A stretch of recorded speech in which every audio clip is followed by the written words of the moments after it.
Hello everyone. आज हम पढ़ेंगे डिप्रेशन। एमेचन बहुत ज़्यादा इंटरेस्टिंग सब्जेक्ट है और अगर इसे उतना ही इंटरेस्ट लेके पढ़ेंगे तो बहुत मज़ा आएगा। जैसे मेनिया में आया होगा आपको। हम आज देखते हैं कि डिप्रेशन क्या है।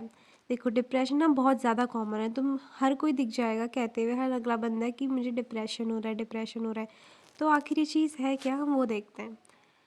तो डिप्रेशन ज़्यादा कॉमन है फीमेल्स में एज़ कम्पेयर टू मेल्स। और जो इसका ऑनसेट है बाइपोलर डिसऑर्डर का, जिससे मेनिया और डिप्रेशन दोनों आते हैं, वो है 18 ईयर्स मेंस में एंड 20 ईयर्स वीमेन में। डिप्रेशन उन लोगों में ज़्यादा देखा जाता है जिन्होंने सेपरेशन फेस किया होता है अपने लाइफ में।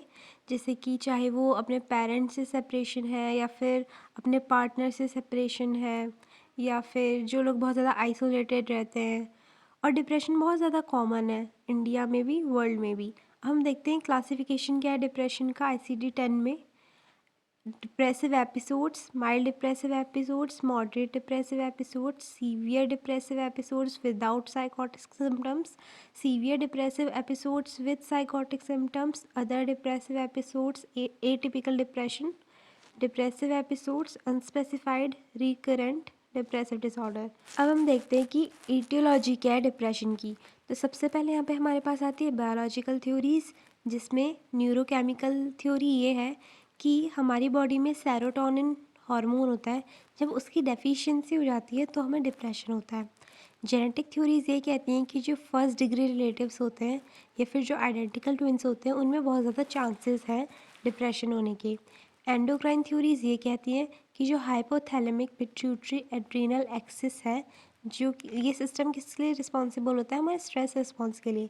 जब इसी में कुछ माल फंक्शन हो जाता है तो क्या होता है, डिप्रेशन एक मतलब इफ़ेक्ट उसका निकल के आ सकता है। फिर हमारी जो सर्केडियन रिदम होती है, जो हमारे हर चीज़ के लिए रिस्पॉन्सिबल होती है, जैसे वेकअप स्लीप साइकिल के लिए, हार्मोनल सिक्रीशंस के लिए, जब इसी में कोई ऑल्ट्रेशन आ जाता है तब भी हमारा डिप्रेशन कॉज हो सकता है उसका। फिर चेंजेस इन ब्रेन एनाटॉमी, जैसे कि loss of neurons frontal lobe में, सेरिबेलम में, बेसल गैंग्लिया में। फिर हमारे पास आती है, ये तो सारी थी बायोलॉजिकल थ्योरीज। अब हमारे पास आती है बायोलॉजिकल थ्योरीज में क्या क्या था, neurochemical, genetic, endocrine, circadian rhythm, change in brain anatomy. अब हम देखते हैं कि साइको सोशल थ्योरीज क्या कहती हैं। तो इसमें सबसे पहले हमारे पास आता है साइको एनालिटिकल थ्योरी। ये कहती है कि डिप्रेशन तब होता है जब हमें लॉस हो जाता है किसी लव्ड ऑब्जेक्ट का। जैसे किसी बच्चे के अगर पेरेंट्स उनका लॉस हो गया उसको, तो वो डिप्रेशन में जा सकता है। बिहेवियरल थ्योरी ये कहती है कि डिप्रेशन तब होता है जब हमारे साथ रिपीटेड लॉसेस होते रहते हैं पास्ट में। मतलब किसी के साथ अगर लॉस हो रहा है, उसके लव्ड जिन लोगों से वो प्यार करता था वो भी रिपीटेड, तो वो चीज़ धीरे धीरे प्री डिस्पोजिशन कर देती है हमारे अंदर डिप्रेशन का। कॉग्निटिव थ्योरीज ये कहती हैं कि जिन लोगों के दिमाग में मतलब डिस्टॉर्टेड फीलिंग्स होती हैं, डिस्टॉर्टेड कॉग्निशंस होते हैं, जैसे कि वो हर चीज़ में नेगेटिव सोचेंगे, अपने एनवायरनमेंट के बारे में नेगेटिव सोचेंगे, और खुद से उनको नेगेटिव एक्सपेक्टेशंस होंगी कि मेरा तो कुछ नहीं हो सकता, मैं कुछ नहीं कर सकता, जो भी बुरा हुआ उसके लिए मैं रिस्पॉन्सिबल हूँ। या फिर उनका फ्यूचर से लेके, खुद के फ्यूचर से लेके एक्सपेक्टेशन ही नेगेटिव है कि मुझे तो मर जाना चाहिए, वैसे मेरा कुछ हो नहीं सकता। तो ये डिस्टॉर्टेड थिंकिंग जिन लोगों की होती है उनको डिप्रेशन हो जाता है।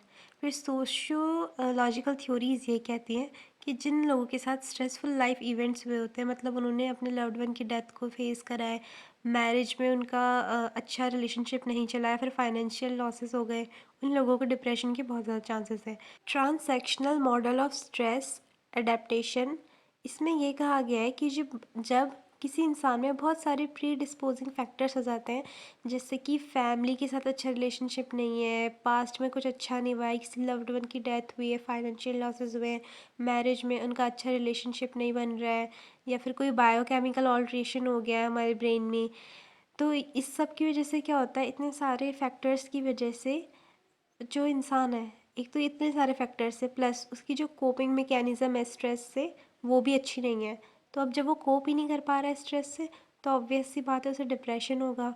और उसके माल अडेप्टिव कोपिंग मैकेनिज्म अगर वो यूज़ करे, जैसे कि डिनायल, रिग्रेशन, डिप्रेशन, सप्रेशन, तो उस इंसान को डिप्रेशन ऑफ कोर्स सी बातें होगा। देन हम देखते हैं साइकोपैथोलॉजी क्या है डिप्रेशन की। तो इसमें ये कहा गया है कि डिप्रेसिव पेशेंट्स को पता नहीं होता है कि वो डिप्रेशन में है, उनके अंदर ये इंसाइट प्रेजेंट नहीं होती है और वो एकदम सैडनेस में होते हैं, अपैथी में होते हैं। अपैथी मतलब लैक ऑफ इमोशंस, कोई इमोशंस शो नहीं करते, इमोशनली बहुत कोल्ड हो जाते हैं। अब हम देखते हैं क्लिनिकल फीचर्स क्या है मेन जो हमारे डिप्रेशन में आते हैं। तो सबसे पहले आता है हमारे पास डिप्रेस्ड मूड। तो जो इसमें पेशेंट होता है वो बहुत ज़्यादा सैड होता है, उसका मूड बहुत ज़्यादा मतलब हमेशा ख़राब नहीं कहते जिस चीज़ को हम, वैसा ही होता है, हमेशा उनका मूड ख़राब होता है, एकदम सैड होते हैं। और इस चीज़ को कहते हैं परवेसिव सैडनेस, जो कि हर टाइम चली रहती है, मतलब ऐसा नहीं है कि थोड़े टाइम खुश हो जाएंगे थोड़े टाइम सैड हो जाएंगे, पूरे टाइम वो सैड रहते हैं, परसिस्टेंट होती है सैडनेस। फिर होती है डिप्रेसिव कॉग्निशन, इसमें उनकी जो थिंकिंग है वही एकदम डिप्रेस्ड होती है, वो ऐसा फील करते हैं कि वो एकदम हेल्पलेस है, कोई उन्हें हेल्प करने नहीं आएगा, बहुत ज़्यादा होपलेस फील करते हैं, बहुत ज़्यादा इन्फीरियर फील करते हैं, बहुत सेल्फ ब्लेमिंग करते हैं, हर चीज़ के लिए वो अपने आप को रिस्पॉन्सिबल मानते हैं जो भी बहुत गंदी हुई है, चाहे वो पास्ट में है चाहे वो फ्यूचर में होने वाली है। इन पेशेंट्स में बहुत ज़्यादा सुसाइडल थॉट्स भी देखने को मिलते हैं। उनको ऐसा लगता है कि मरना बेटर है जीने से अच्छा, क्योंकि वैसे मेरे को ये हेल्प तो कर नहीं रहा है और हर जो भी बुरी चीज़ हो रही है उसके लिए रिस्पॉन्सिबल मैं ही हूँ। तो उनको ऐसा लगता है कि उनको सुसाइड कर लेना चाहिए। फिर उनकी साइकोमोटर जो एक्टिविटी होती है वो काफ़ी स्लो हो जाती है। अगर वो कुछ बोल भी रहे हैं तो भी वो बहुत स्लो वॉइस में मोनोटोनस स्पीच में बोलते हैं। लेकिन कुछ लोग इसका उल्टा भी करते हैं, डिप्रेशन में उनको साइकोमोटर एजिटेशन होती है। अब साइकोमोटर एजिटेशन क्या होती है, मतलब बहुत ज़्यादा सेंसलेस एक्टिविटीज़ करना, जैसे कोई चल रहा है किसी को यूं ही थप्पड़ मार दिया या फिर अपने शूज़ को बार बार टैप टैप कर रहा है, मतलब कुछ भी सेंसलेस एक्टिविटीज़ करते जाना, क्योंकि उनको अंदर से एंग्जाइटी होती है और कैसे ना कैसे उनको वो चीज़ रिलीव करनी है। तो कुछ भी सेंसलेस एक्टिविटी करते रहते हैं, या तो फिर वो बहुत ज़्यादा स्लो रहते हैं, उनका मुंह मतलब लटका हुआ रहेगा और चुपचाप बैठे रहेंगे कॉर्नर में, किसी से बात नहीं करेंगे, कोई फेशियल एक्सप्रेशन नहीं होगा।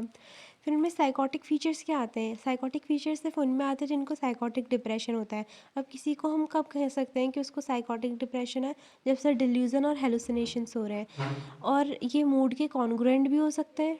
जो डिप्रेसिव थीम है उसका मूड के कॉन्ग्रुएंट भी हो सकता है वो, और इनकॉन्ग्रुएंट भी हो सकता है, मतलब सेम भी हो सकता है और सेम नहीं भी हो सकता है। डिल्यूज़न उनको मेनली नाइहिलिस्टिक डिल्यूज़न आता है, जिसमें उन्हें क्या लगता है कि हम डेड हैं, तो पूरी दुनिया जो है वो एक सिमुलेशन है और जो सामने वाला बंदा है ये सब भी डेड है, हर चीज़ फेक है, मतलब नॉन एग्जिस्टेंस लगती है उनको। उनको डिल्यूज़न ऑफ पॉवर्टी भी हो सकता है, डिल्यूज़न ऑफ गिल्ट भी हो सकता है। अब हम देखते हैं क्या क्या सोमैटिक फीचर्स आते हैं डिप्रेशन में। इसमें वो क्या फेस करते हैं, उनको लॉस ऑफ एपेटाइट होती है, जिसकी वजह से उनका क्या होता है वेट लॉस। लेकिन कुछ कुछ केसेस में एपेटाइट बहुत बढ़ भी जाती है तो वेट गेन भी हो सकता है, पर मोस्टली वेट लॉस ही होता है क्योंकि लॉस ऑफ एपेटाइट होती है। और उनको अर्ली मॉर्निंग में बहुत ज़्यादा डिप्रेशन फील होता है। और कोई इंसान अगर सोता था 6 घंटे, लेकिन उसकी जो अर्ली मॉर्निंग में है वो स्लीप कम हो गई है, मतलब वो 2 घंटे पहले उठने लग गया। अगर वो 6 बजे उठता था तो 4 बजे उठने लग गया, मतलब 2 घंटे पहले ही उठ जाना। उसके बाद क्या होता है उनका जो इंटरेस्ट होता है हर चीज़ में वो ख़त्म हो जाता है। इस चीज़ को कहते हैं एनेडोनिया, मतलब किसी भी चीज़ में उनको प्लेजर ही फील नहीं होगा, चाहे वो कोई भी चीज़ है, चाहे वो प्लेजर के स्टिमुलाई हम दे दें या कुछ भी करें, उनको प्लेजर ही फील नहीं होता। तो इस चीज़ को एनेडोनिया कहते हैं। अब उनको साइकोमोटर एजिटेशन भी हो सकता है या फिर रिटार्डेशन भी हो सकता है, ये दोनों थोड़े थोड़े अपोजिट चीज़ें हैं। उसके बाद अदर फीचर्स उनको ये आते हैं कि उनको कॉन्सेंट्रेशन करने में बहुत डिफ़िकल्टी होती है, थिंकिंग करने में डिफ़िकल्टी होती है, मेमोरी उनकी पुअर हो जाती है, मेंस्ट्रुअल या फिर सेक्सुअल डिस्टर्बेंसेस होते हैं, और फटीग, ऐकिंग होती है, डिस्कम्फर्ट होता है, कॉन्स्टिपेशन हो सकता है, एट्सेट्रा।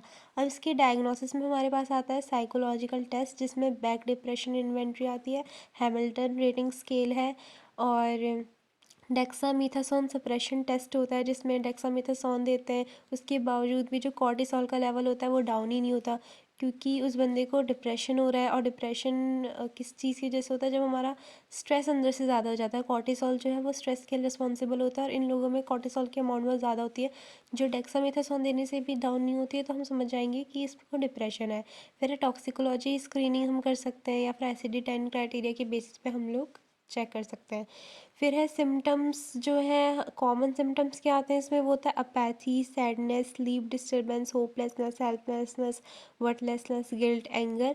अदर सिम्टम्स आते हैं fatigue, thoughts of death, decrease libido यानी कि सेक्सुअल प्लेजर डिक्रीज हो जाता है, dependency, spontaneous crying, passiveness.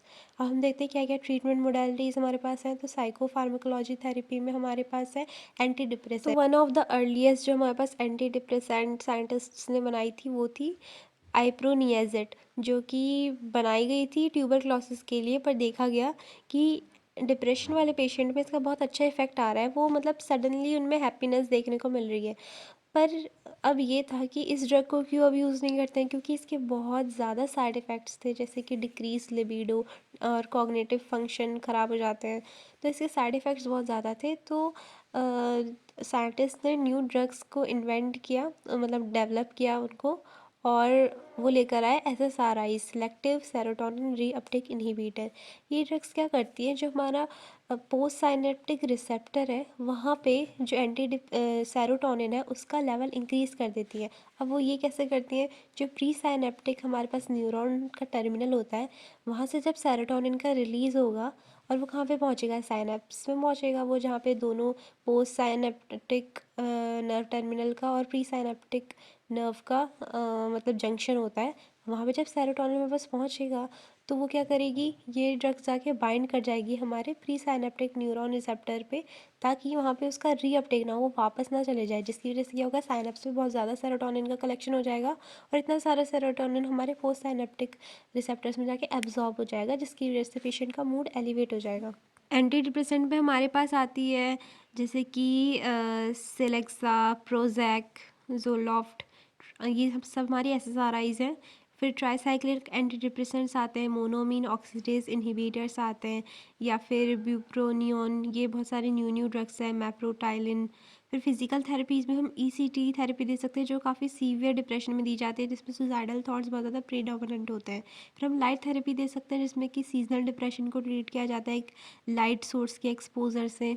Other therapies में हमारे पास आती है साइकोथेरेपी, जिसमें कि हम क्या करते हैं, पेशेंट की जो इंसाइट होती है उसको डेवलप करवाते हैं, मतलब पेशेंट से बहुत ज़्यादा क्वेश्चंस पूछते हैं और फाइंड आउट करते हैं कि उसकी कॉज क्या है, जो उसको डिप्रेशन हो रहा है उस प्रॉब्लम की उसकी कॉज क्या है, उसके इंसाइट में जाके। फिर कॉग्निटिव थेरेपी में हम उसका जो कॉग्निशन है नेगेटिव हर चीज़ को लेके उसको चेंज करते हैं। सपोर्टिव थेरेपी में हम बहुत सारे टेक्निक्स यूज़ करते हैं, जैसे कि ventilation, occupational therapy, relaxation therapy. Group therapy में हम उसका ग्रुप इंटरेक्शन करवाते हैं, जिससे कि क्या होता है, पेशेंट के अंदर का जो एंग्जाइटी, एंगर, गिल्ट, ये सारी फीलिंग एक्सप्रेस हो जाती है और उसको काफ़ी लाइट फील होता है। फैमिली थेरेपी में अगर कुछ भी फैमिली या फिर पार्टनर से इश्यूज़ हैं, जो एक स्ट्रेसर बन रखा है डिप्रेशन का, वो चीज़ हम रिलीफ दे सकते हैं पेशेंट को उस चीज़ में, उसको सॉल्व करके। बिहेवियरल थेरेपी में हम पेशेंट को सेल्फ कंट्रोल थेरेपी दे सकते हैं, असर्टिव ट्रेनिंग्स दे सकते हैं। अब हम देखते हैं कि नर्सिंग मैनेजमेंट में हमारे पास क्या आता है डिप्रेसिव एपिसोड्स की। तो सबसे पहले हम करते हैं नर्सिंग असेसमेंट, जिसमें हम मिनिमम 2 वीक लगते हैं ये पता करने के लिए कि उस बंदे को डिप्रेशन है कि नहीं, क्योंकि कभी कभार नॉर्मल लोगों का भी मतलब मूड तो सबका ही ख़राब होता है, लेकिन अब उसको हम डिप्रेशन तो नहीं कह सकते ना। तो 2 वीक तक अगर हमें परसिस्टेंट सेम सिम्टम्स दिख रहे हैं, जो भी हमने डिप्रेशन के सिम्टम पढ़े थे, तो हम डायग्नोज कर सकते हैं कि हाँ, इसे डिप्रेशन है। अब जो लोग सुसाइड करते हैं, ठीक है, उन लोगों में ऐसे कौन से पेशेंट होते हैं कि आप कैसे बताओगे कि हाँ, इसको रिस्क है सुसाइड करने का, जब उनमें ये कॉमन चीज़ें पाई जाएंगी, जैसे कि उनमें हेल्पलेसनेस वाली बहुत ज़्यादा फीलिंग है, अगर मेल सेक्स है, अगर वो मोर देन 40 ईयर्स है, अनमैरिड है, विडोव्ड है, डाइवोर्स्ड है, या फिर उसकी जो वर्बल कम्युनिकेशन है या फिर रिटर्न जो भी कम्युनिकेशन वो कर रहा है, उन सब में तुम्हें ऐसा दिख रहा है कि कुछ प्लानिंग चल रही है सुसाइड की, या फिर बहुत ज़्यादा अर्ली स्टेज में है डिप्रेशन की। और एज ए नर्सिंग ऑफिसर ये बहुत ज़्यादा इम्पॉर्टेंट है कि ये नोटिस करना after 3 months of recovery depression के बाद, उसका जो फाइनेंशियल स्टेटस है और बाकी लोगों से जो कैसे बात कर रहा है, फैमिली में रिलेशनशिप कैसा है, ये सारी चीज़ें नोटिस करनी है कि कहीं इन चीज़ों में कुछ डिप्रेशन के सिम्टम्स तो नहीं दिख रहे हैं। और पेशेंट का मूड हमेशा ऑब्जर्व करना है, अफेक्ट ऑब्जर्व करना है, thinking, perceptual ability, somatic complaints, sleep disturbance, level of energy, ये सारी चीज़ें ऑब्जर्व करना है। इससे हमें काफ़ी ज़्यादा नॉलेज मिल सकती है पेशेंट के डिप्रेसिव कंडीशन के बारे में। उसके बाद हम क्या कर सकते हैं, हमें असेस करना है कि कहीं पेशेंट में कुछ सुसाइडल आइडिलेशन तो नहीं आ रहा है, या फिर हमें असेस करना है कि पेशेंट में कोई सोमैटिक सिम्टम दिख रहा है या ऑब्जेक्टिव साइन सब्जेक्टिव सिम्टम्स हम नोटिस कर सकते हैं पेशेंट में डिप्रेशन के। अब पहला नर्सिंग डायग्नोसिस हमारे पास निकल कर आता है, high risk of self directed violence related to depressed mood, feeling of worthlessness and anger directed inwards on the self. मतलब पेशेंट को सेल्फ हार्म की बहुत ज़्यादा फीलिंग होगी, उसको मन करेगा कि मैं खुद को हार्म करूं ऐसी ज़िंदगी जीने से अच्छा इस डिप्रेशन के एपिसोड में।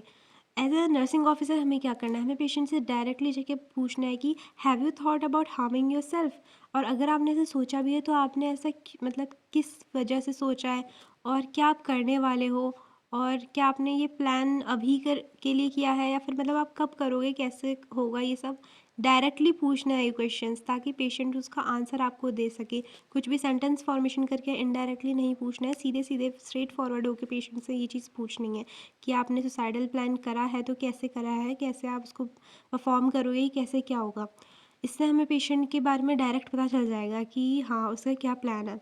उसके बाद हमें उसके इन्वायरमेंट को एकदम सेफ़ रखना है, कुछ भी शार्प ऑब्जेक्ट जिससे वो सुसाइड कर सकता है या फिर चांसेस है खुद को हार्म करने की, वो चीज़ें बिल्कुल हटा देनी है साइड से। इवन मेडिसिन भी वहाँ पे नहीं रखनी है, क्योंकि पेशेंट उसकी ओवरडोज कर सकता है सेल्फ हार्म के लिए। और हमें क्या करना है, हमें पेशेंट से एक रिटन एंड वर्बल कॉन्ट्रैक्ट लेना है कि वो अपने आप को हार्म नहीं करेंगे। जिससे क्या होगा, पेशेंट और स्टाफ के बीच में एक बॉन्ड बना रहेगा और एक प्रॉमिस रहेगा कि हाँ यहाँ पे सेल्फ हार्म नहीं होना चाहिए। उसके बाद हमें क्या करना है, जितना हो सके नर्सिंग स्टेशन से पास में ही रखना है पेशेंट को, ताकि हम उसको रेगुलरली ऑब्ज़र्व कर सके।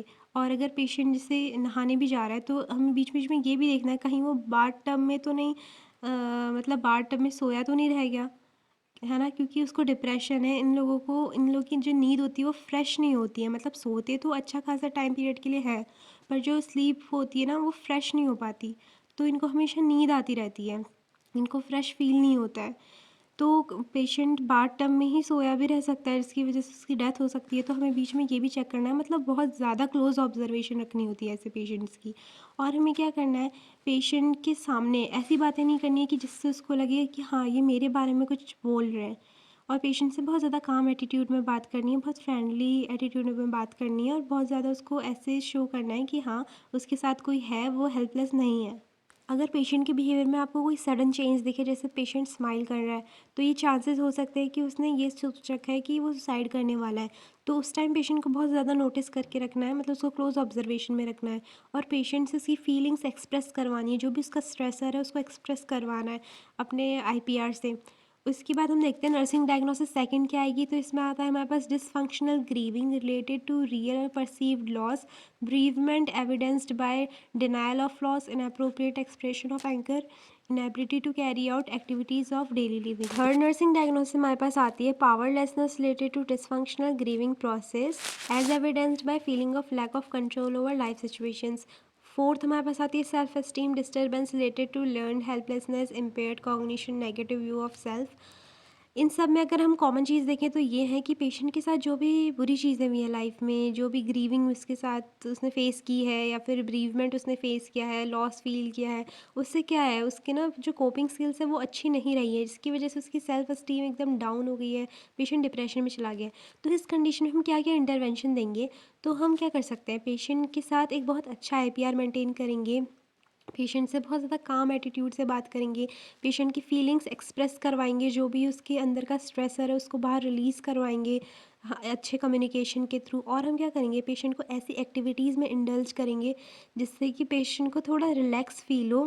जैसे कि हम पेशेंट के साथ प्ले थेरेपी भी कर सकते हैं, या ऑक्यूपेशनल थेरेपीज़ होती हैं बहुत सारे टाइप की, हम वो कर सकते हैं। जिससे क्या हो, पेशेंट जब उस चीज़ को परफॉर्म करे और उसका एक अच्छा आउटपुट निकल के आए तो पेशेंट को काफ़ी रिलीफ मिले कि हाँ वो भी कुछ कर सकता है, उसमें भी कुछ बात है ऐसी जिसका वो यूज़ करके लाइफ में प्रोग्रेस कर सकता है। ये फीलिंग हमें पेशेंट के अंदर लेकर आनी है, बहुत सिंपल सिंपल एक्टिविटीज़ करवा के, जिसका बहुत अच्छा बहुत ईजी जल्दी से आउटपुट आ सकता है।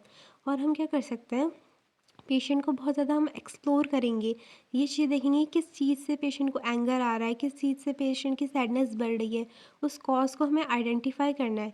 उसके बाद हमें क्या करना है, पेशेंट को एक्सेप्टिंग एटीट्यूड से देखना है।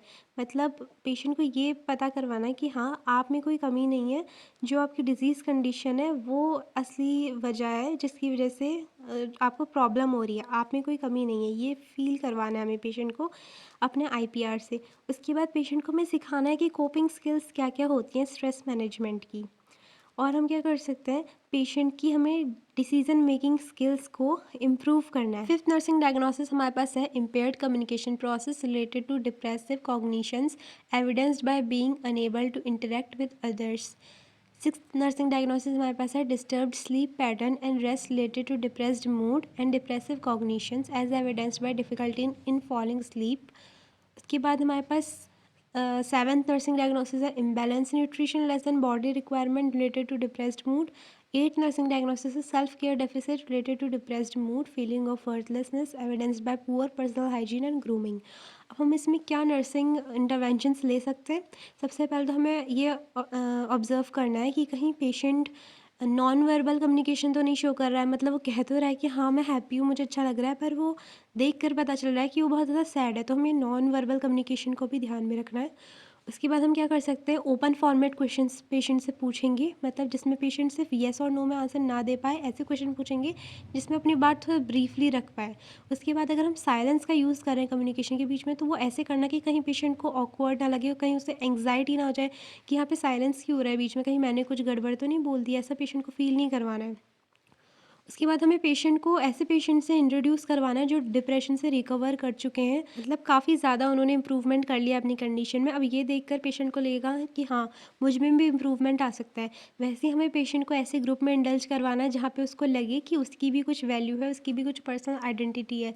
फिर हमें पेशेंट का पूरा डे प्लान करना है, हर चीज़ फिक्स रखनी है कि इस टाइम आप ये करोगे, इस टाइम आप ये करोगे, और उसको ऐसी एक्टिविटीज़ में इंडल्ज करना है जिससे उसके आउटपुट जब आए तो उसे लगे कि हाँ, उसकी भी कुछ वर्थ है।